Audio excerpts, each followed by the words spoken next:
2020년 3월 17일인데요.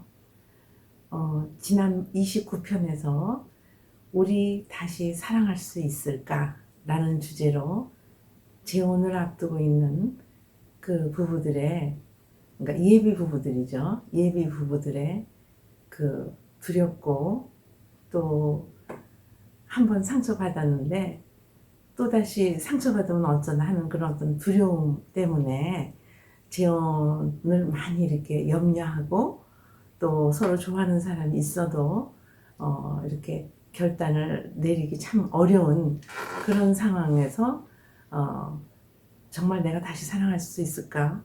한 번밖에 없는 인생에서 두 번 울고 싶지는 않다. 뭐 이런 마음으로 이렇게 상담을 임하는 분들이 계셨어요.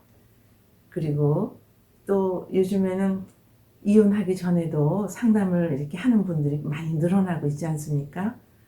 그래서 오늘의 주제는 이혼하기 전에 우리가 꼭 한번 점검해 봐야 될 것들, 다시 한번 서로에 대해서 더 깊이 좀 알아보는 그런 어떤 이야기들을 한번 나눠보도록 하겠습니다. 오늘 주제가 그 이혼을 생각하는 부부들을 위해서 하는 주제인데요. 부부는 이러한 어떤 결혼 관계에서 각자 자기가 어떤 지점에 있는지 한번 그거를 점검할 필요가 있어요. 정말 오시는 분들 보면은 이런 말씀을 하세요. 정말 절박한 마음으로 또 지푸라기 잡는 심정으로 또는 정말 더 이상은 인내할 수가 없어서 뭐 이런 이유들을 가지고 계신 분들이 이렇게 이제 상담을 이제 오시는데 저희들이 이제 그분들을 이제 잘 도와드리기 위해서 이제 어떻게 그분들하고 이제 상담을 이어가는지 말씀을 좀 드리겠습니다. 이혼하기 전에 배우자들이 꼭 알아야 될 것들, 짧은 시간에 그런 것들만 몇 가지 추려서 말씀을 드리도록 하겠습니다.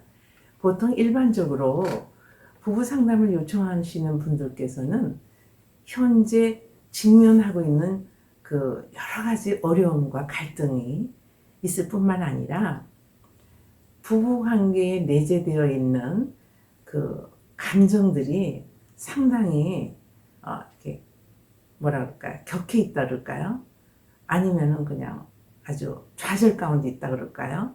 또 상실감, 그리고 후회, 그리고 이혼 후에 자기 삶에 대한 두려움, 또는 주변 사람들에게 비춰지는 어떤 수치감, 이런 감정들로 인해서 정말 복잡한 그런 마음으로 이제 오시는 그런 경우가 되겠습니다. 그래서 부부관계에 내재되어 있는 어떤 그런 갈등들을 이제 탐색하는 과정이 이제 상담을 통해서 이루어지겠죠.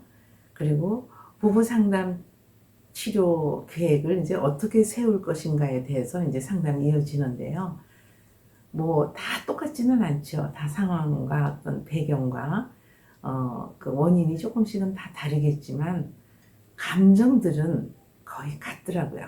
감정들은 두렵고 수치스럽고 그리고 좌절하고 그리고 미래에 대해서 상당히 그 어떤 상실감 뭐 이런 감정, 아주 복합적인 그런 감정들을 이제 갖고 지푸라기 잡는 심정으로 또는 그 낭떠러지에서 정말 조금만 어떻게 하면은 떨어질 것 같은데 누군가가 내 손을 좀 잡아줬으면 하는 마음으로 이렇게 오시는 분들이 많아요.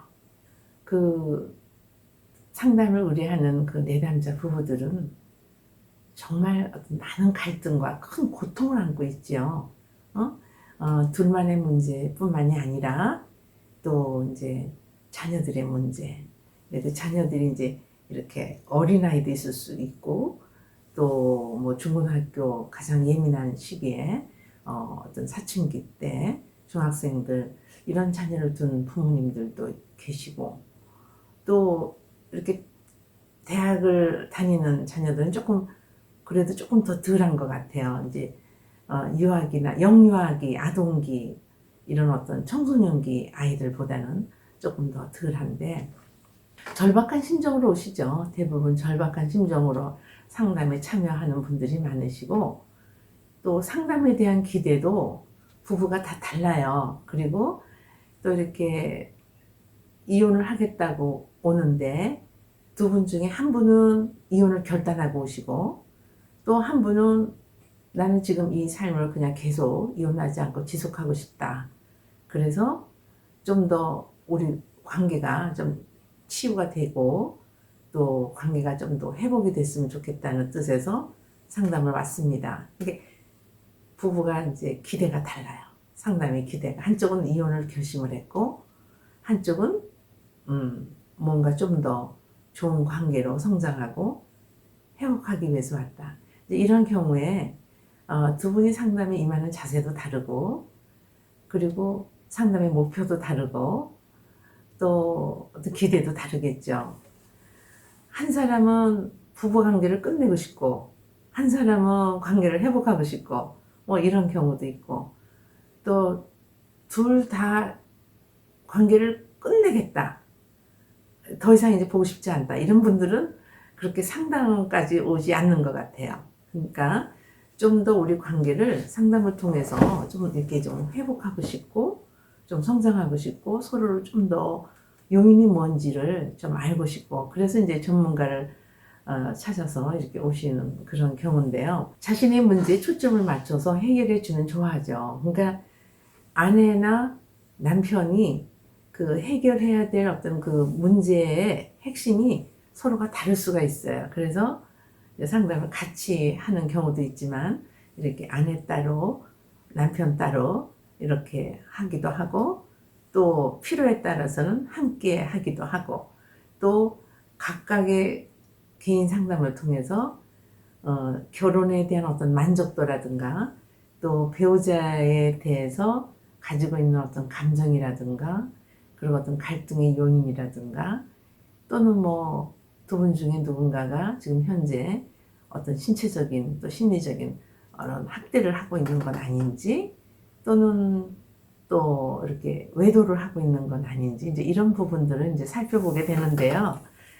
이제 그분들이 오셔서 정말 진솔하게 얘기하는 분도 있지만 이것이 이제 그 배우자에게 알려질까봐 사실대로 말씀 못하는 그런 분들도 계셔서 이제 이 부부 상담에서는 모든 상담이 똑같지만 이렇게 비밀 보장 하에 노출을 하도록 저희가 안심을 시키고 이제 상담을 이어가게 됩니다. 자신의 고통이 어디에서 시작이 됐고 또 지금 현재 제가 갖고 있는 고통이 뭔지를 한번 쭉 점검을 이제 하게 되죠. 쭉 점검을 하게 되고 그 다음에 이제 근데 그거를 본인이 잘 모르는 경우가 많아요. 자기 일단은 많이 힘들지만 왜 힘든지를 모르는 경우가 있어요. 그리고 자신들의 고통이 누구 때문인지 이제 대부분 다 상대 때문이라고 생각을 하는데 상담을 하다 보면 상대 때문일 수도 있지만 자신의 어떤 그런 어떤 다양한 어떤 그 상처가 이렇게 결혼해서 배우자에게 투사되는 경우도 종종 있습니다. 제가 지난 시간에 내면화의 치유에 대해서 조금 말씀을 드렸는데요.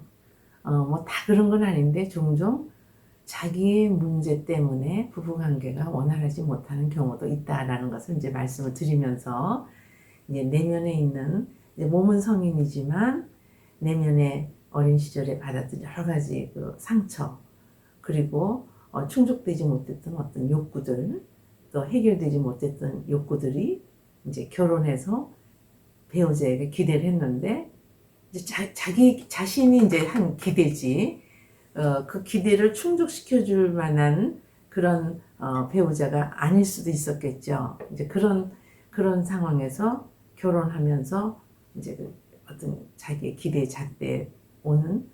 잣대에서 오는 실망감 뭐 이런 것들이 어떤 이혼의 요인이 될 수도 있다. 이런 말씀을 29편에서 좀 드렸습니다. 부부가 자신들의 결혼에 어떤 의미를 부여하는지 이것도 굉장히 중요해요. 네.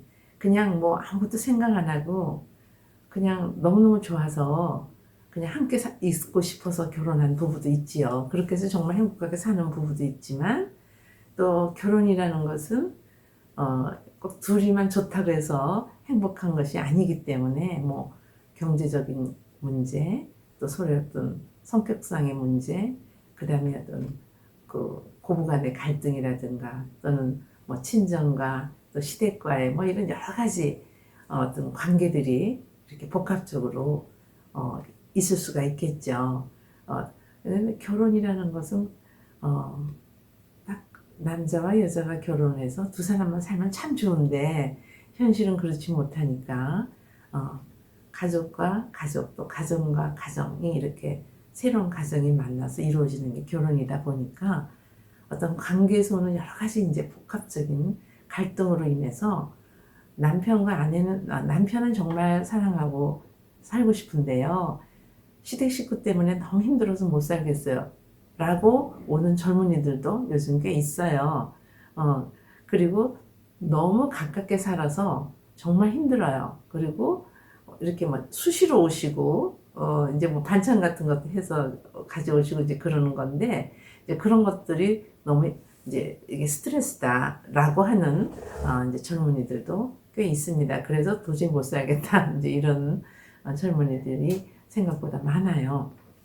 자신들의 결혼에 대해서 어떻게 생각하는지 이제 그걸 한번 이렇게 점검을 하도록 하죠. 그리고 이 결혼에서 내가 기대하는 것이 뭔지, 또 나의 결혼 생활에서 나는 어떤 삶을 살고 싶은지 뭐 같은 말인데 이제 그런 것들을 쭉 이렇게 한번 자신을 이렇게 들여다보는 그런 시간을 갖게 됩니다.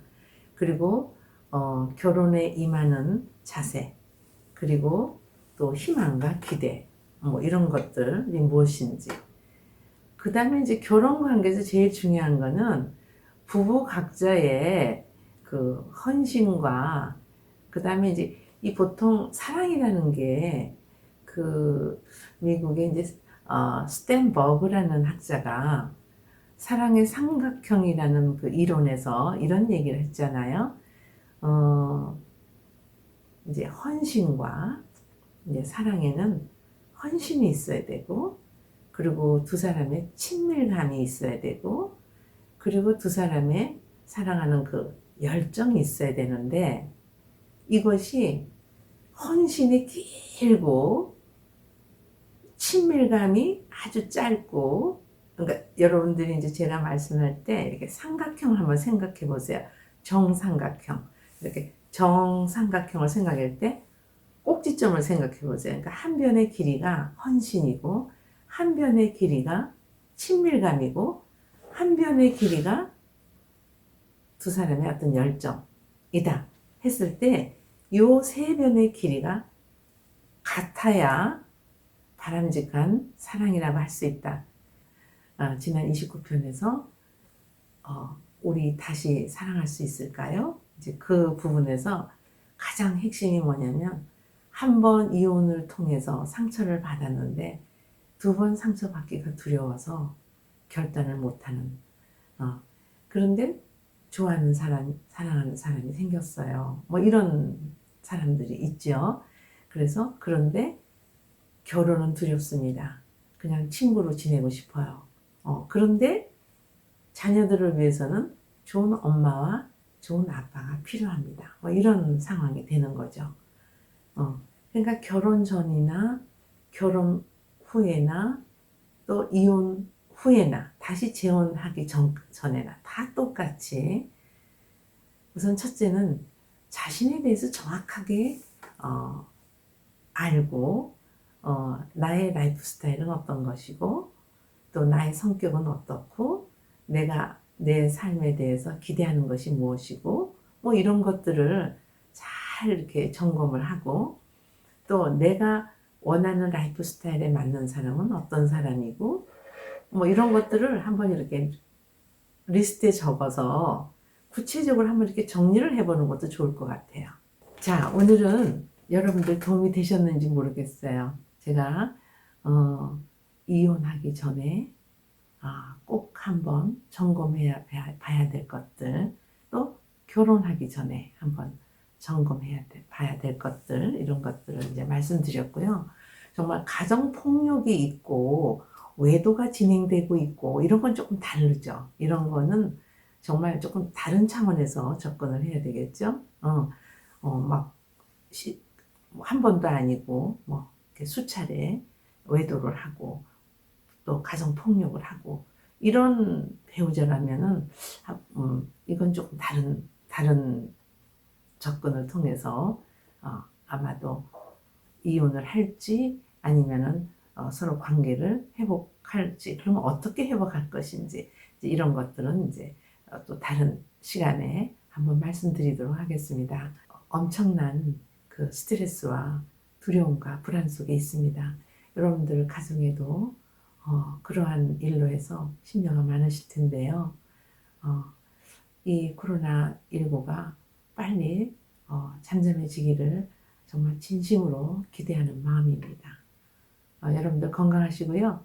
다음 31편에서 다시 찾아뵙도록 하겠습니다.